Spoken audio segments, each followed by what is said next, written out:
Welcome to Partially Plastic. Nobody you are about to hear or have just heard is licensed to provide medical advice, nor has anyone examined you for your individual conditions. Please seek the advice of a medical professional of your choice for your treatment. The opinions expressed on this program are personal to the person expressing them and not necessarily the opinions of the host or any sponsor, and are merely anecdotal stories of our individual experiences and not meant to be statements of fact.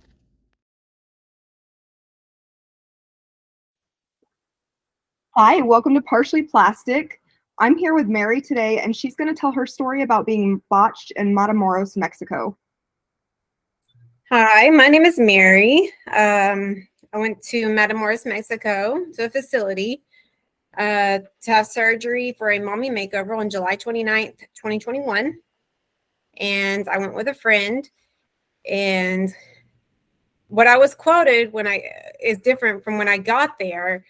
They told me that because I had lost 150 pounds because I had gastric bypass back in 2019, lost 150 pounds, no complications. And then when I got over to the facility in Matamoros, they had already quoted me, I think it was like 8,500. And it was supposed to be for a mommy makeover where they would do a tummy tuck, they would do lipo, take the fat, put it in the butt, and they were going to do a breast lift. And when I got there, I had my husband with me as a translator. They basically said that all I had was extra skin. I didn't have any fat, so they wouldn't be able to give me the butt, which I'm thankful for now. Very thankful. And then they told my husband that after they did the breast lift, because I was a triple D, I've had 3 kids, 3 C-sections, and I lost weight. They said that I would go down to a size A. And so they convinced him, because he was my Spanish speaker, to go ahead and do implants. So when we get back to the surgery room, I remember I woke up when they were working on the left breast, and I felt everything. I was so alert that I even heard the music. They were playing Selena, Como la Flor. That's how alert I was. And they put more medicine in my IV. I went back to sleep. And then I woke up again when they were working on my stomach, but I could not feel anything on the stomach because I had the epidural on my back.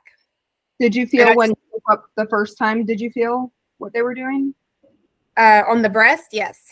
Wow. I told them how bad it hurt and I could feel everything. And he put more medicine in my IV and I went back to sleep just for a little bit. And then I remember them transporting me to a room after the surgery and putting me in another bed and then taking the epidural out. And the next day they came in, they took out the IVs, and they told me that I had to get up and I had to go shower. And they told me to get the sutures wet. They told me to get the sutures cleaned with Dial soap. And that's a big no-no. And then they released us to go. And we stayed in a hotel over there in Matamoros for 5 extra days just to make sure I didn't have any complications. And I had the doctor's sister coming to the hotel to kind of like be like the nurse for the complications or any questions we had. And my nipples were already turning black. And when my husband would talk to her, she would say that it's lack of flow because of my nutrition. I'm not drinking enough protein. I'm not eating enough pineapple. Let's see. It was just one thing after another that they try to say it was my fault, that I need to do this and I need to do that. Well, I was taking the antibiotics, I was taking my medicine, everything like they said. Nipples still continue to stay black, and the tummy tuck wasn't looking really good at all. And so we left on the 5th day because they said, oh, no, you're fine. It'll eventually go back. It's because it's bruised, and you got lack of nutrition. We get back in Houston, and by this time, my tummy tuck is already opening. It's wide, it's opening, it's bleeding.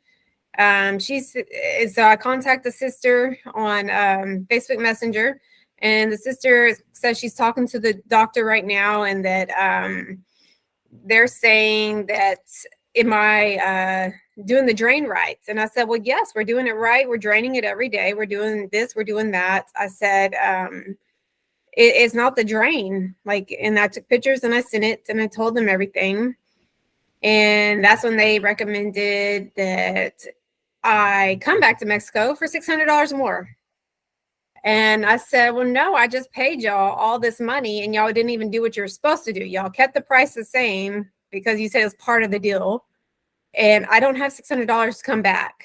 Like I said, I work for a doctor's office. Tell me what medications to get so I can get it prescribed by my primary care physician and see if that works. So some of the meds they gave me were weird. I know one of them was Symphidel, which is for erectile dysfunction.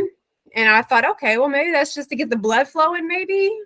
I'm not really sure why, but okay, I'll try it. Another medicine was dexamethasone, which is a steroid, which actually delays healing. So I was kind of surprised by that one. And then there's another one that was a weird antibiotic name. But we went ahead and prescribed it and I took it. Wasn't getting any better. And then they told me I needed to go to one of those things where the cancer patients go in and sit and it's supposed to help. Hyperbaric chamber? Yes, there you go. They wanted me to go to that. And by this time, I mean, I'm wide open. I'd already gone to the hospital. Hospital did a CT. Hospitals don't want to touch you after going to Mexico, period. And so I was kind of screwed. So my mom actually helped me out and started calling around and found a plastic surgeon doctor that worked on her for when she had she had something done with her stomach and hernia repair. There you go. And so he was actually on vacation, but he was still in Houston. And when he heard what was going on, he took my case and they got me in immediately. So here we are, we're driving down to downtown Houston to go to this doctor. And the PA that he has, she walks in the room and they start taking the sutures off my breast and they're just oozing everywhere. I mean, I'm talking about so much ooze. It was bad. And then they went ahead and took the drain out. My stomach's opened. Like it was bad. I had infection all over. They said, oh no, you're being admitted into the hospital immediately.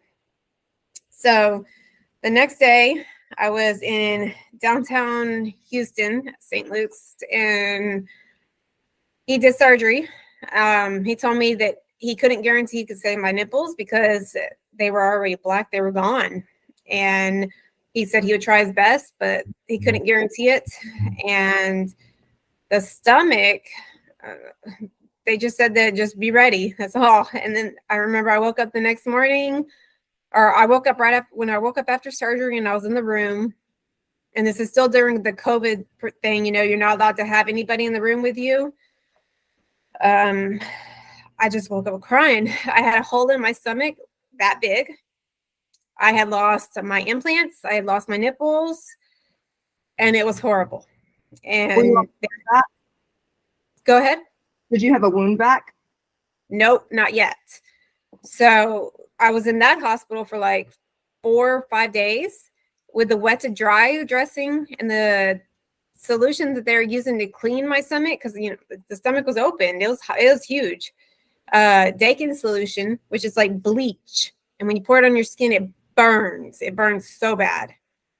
And so they released me with the wet to dry until I got into wound care. Finally, I got into wound care, I think a week or two later. And from there, wound care ordered a wound vac, but then it took about a week or two to get the wound vac. And then as soon as I got the wound vac, I put it on, or got my nurse practitioner where I work. She showed me how, because I couldn't get home health through my insurance. So I started doing the wound vac by myself with their help, and came back to work. And I think I wore that wound vac for a good 2 months working. How big is that? What, the wound vac? Yes, ma'am. It's like a little portable one, but it still weighs you down. Like if you forget you have it and you run off, then you mess up the dressing and everything. So yeah. And it left I went through like a horrible experience. I can't say that mine's the worst, but it's one of the worst of being botched. And It was very bad because nipples can never be replaced. No matter how hard you try, you'll never have the same sensation. They'll just never be the same. You can do the 3D tattoo, but they fade off. And after all that, just for the first surgery to get rid of all the extra skin, because she left so much extra skin in Mexico, the Matamoros doctor, she left so much extra skin that I had dog ears. And they said it was going to be $12,000 just to get rid of the extra skin and do the scar revision from where I had the scar from the hole in the tummy tuck. And that's just for the first surgery. So, and the breast we haven't even really got to just yet. So, I mean, I had long, beautiful hair. I cut it super short. I went through a major depression, but what doesn't kill you makes you stronger, I guess. And everything happens for a reason. What that reason might be, we may not know, but. So what happened with the breasts? How did they get fixed? It's still a work in progress. Okay. It's not quite there yet. I mean, because I have an indent on my left where the nipple used to be, and it's pretty bad. It's depressing. When I looked in the mirror every time, it was a depressing thing. What helped you come out of the depression, starting to get everything fixed? When I knew that there was hope and, I could be fixed, that there's a possibility. And my kids, I knew I had to stay strong for them, and that they needed me. So that was it. And then coming to work, being around people, I mean, that's just how I kind of overcame it. There's still days it's still very hard, and you just think to yourself, why? And why didn't this happen to this person, but it happened to me? And there's still days. Now, when you said the sister, did you mean the sister of the doctor who performed the surgery, or the sister of the third-party coordination service that you used to book the surgery? The sister of the doctor. Okay. All right. I just wanted to clarify that. But the coordinator didn't know as well, because I did contact the coordinator that's the part I missed too. When I was in downtown Houston at the hospital, I'm over here sending them pictures, showing them what they did, what happened to me, to the coordinator and to the doctor's sister. And the doctor's sister's response was that, why didn't they save it? Like, seriously? Like, you knew what y'all did. I have all my screenshots, all my messages, everything saved. And you're telling me, why couldn't they save it? Why did they do that? Well, it's because y'all killed me almost. Like, I was about to die. What was the response from the third-party coordination service that you used? I would have to go back and look, to be honest with you. Let me see.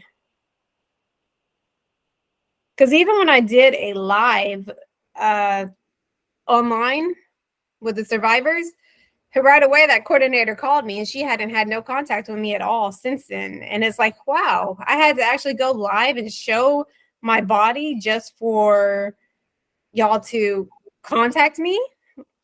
Like, y'all knew what y'all did. Y'all knew what happened. Let me see.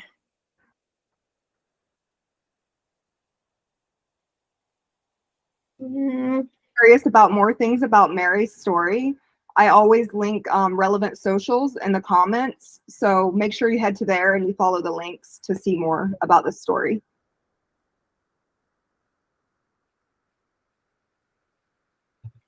Okay, so I sent her pictures, and I told her this was earlier of a picture. And she said, I said, now it's worse, all under the tape. And she goes, is it opening that's causing the bleeding? Did she put the tape, or did you? Sorry, so many questions.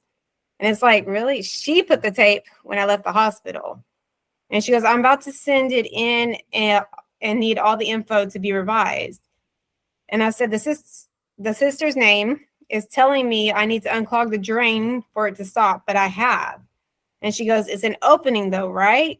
Yes, sometimes when the drains are clogged, the fluid tries to release itself from another area. So the openings occur. So they kept on blaming it on the drain, but it wasn't the drain because it was draining. So far they blamed the drain. They blamed you for not eating right. What else were they saying was the cause of this? Let me see if I can go back to her messages. Can you remember her name? It's been so long ago. It's like wrong one. And it's like anytime I try to stay on the website, and anytime that I saw somebody was booking with them, I would go on there real quick and tell them my story, and then I got blocked. Because I was like, oh, Lord, I don't want somebody to go through what I went through, because I was the worst ever.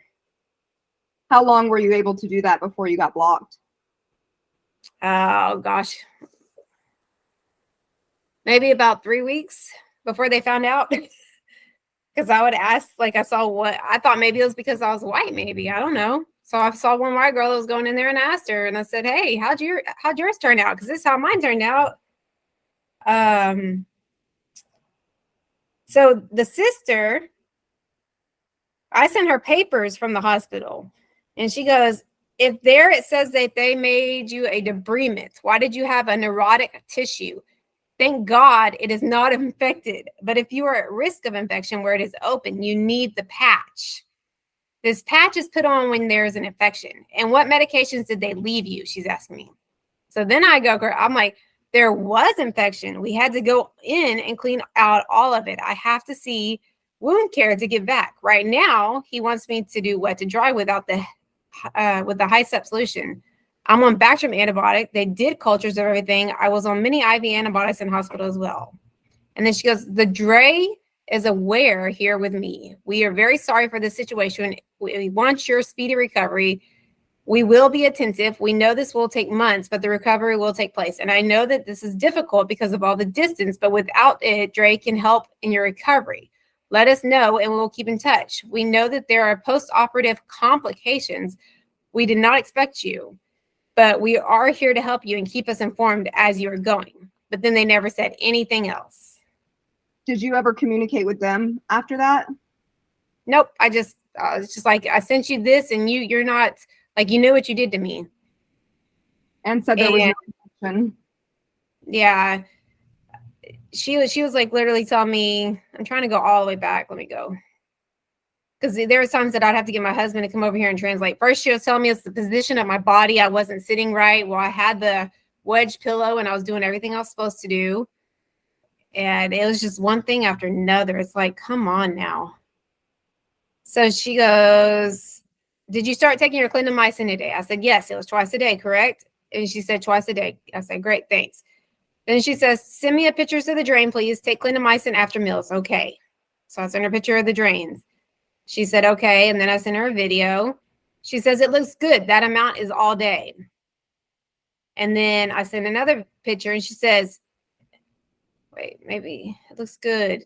Is that amount is all day? Oh, she's asking if that's how much is coming out all day. I said, no, he changed around 6. The top part keeps getting clogged with fat particles. So he flushed it to keep it come out. And then she goes, you have to disconnect it from the part and aspirate with a syringe. I said, okay, because we've been doing that.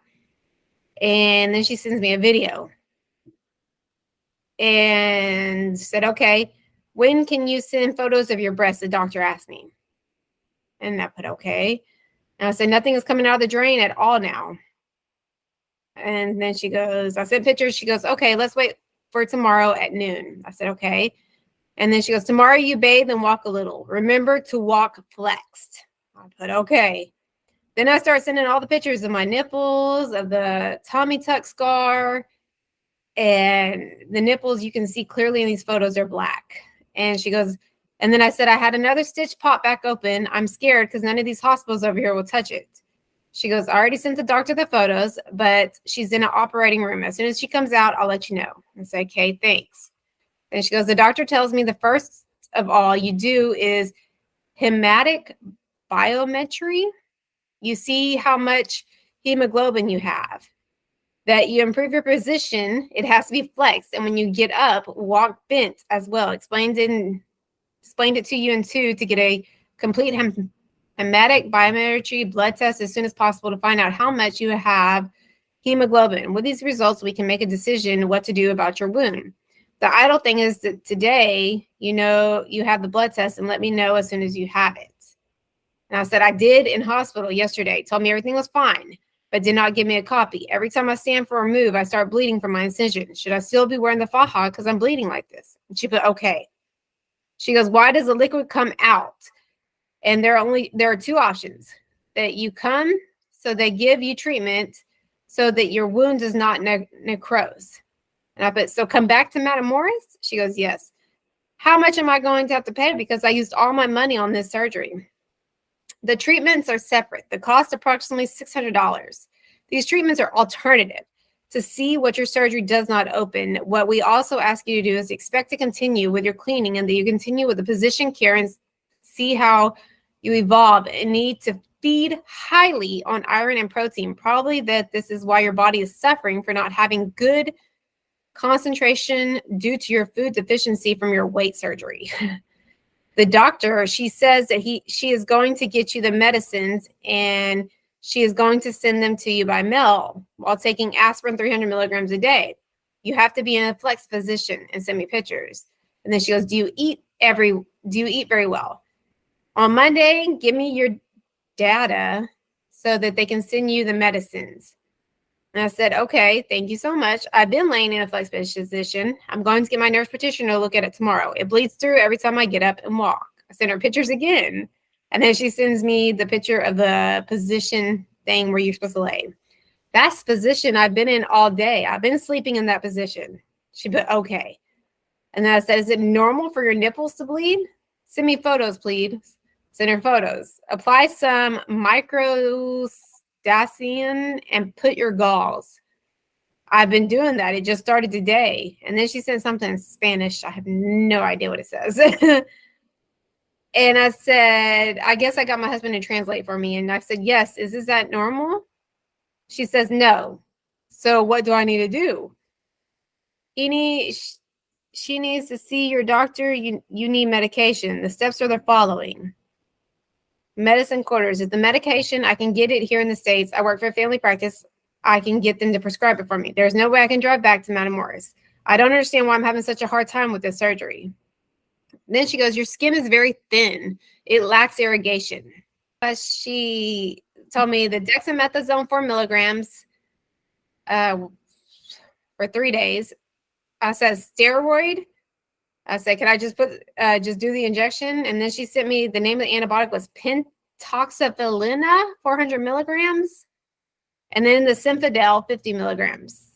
And then ozonotropia. What you need is that your skin is irrigated with blood. I'm like, and then she goes, there's a little blood flow in the wounds.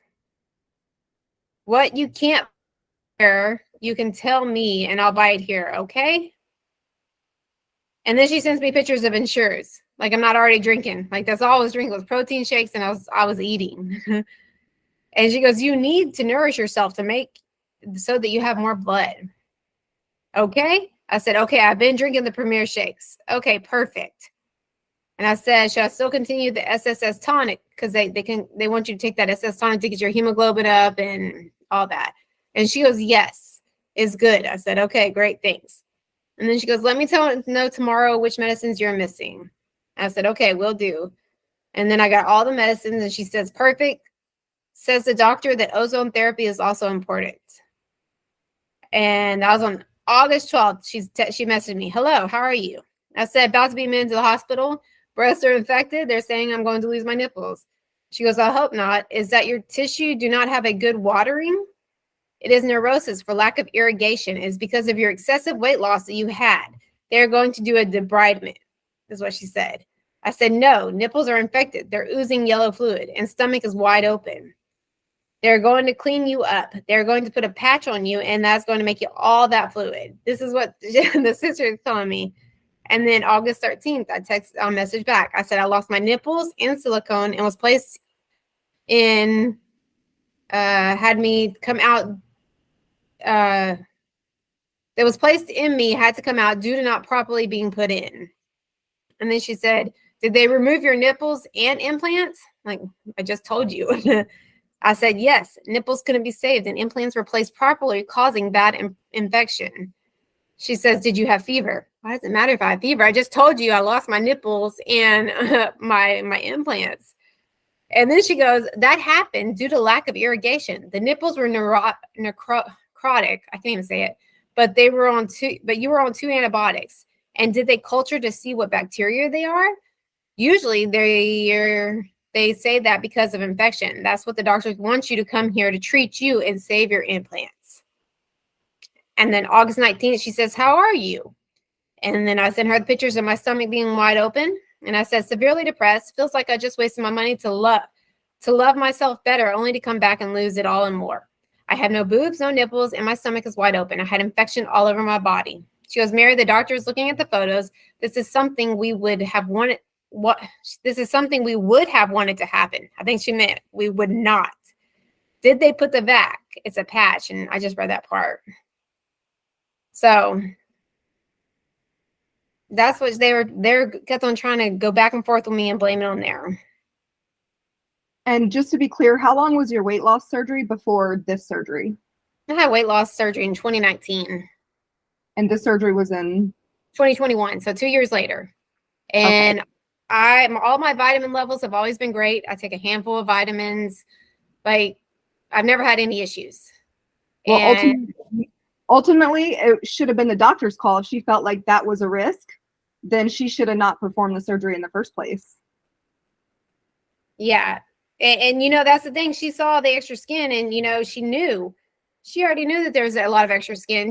And it's just like, you're telling me that the price is going to remain the same, and then I'm going to have to pay extra money just for the implants. I don't get the butt, and y'all know that y'all messed up. At least give me a partial refund or something. You know, I woke up during surgery. That's the worst experience ever, to be so alert that you know what's playing in the background. And I mean, my kids had to sit there and see me with that open wound, because I was with the wet to dry with that Dakin solution that's like bleach for the first 2 weeks before I got into wound care.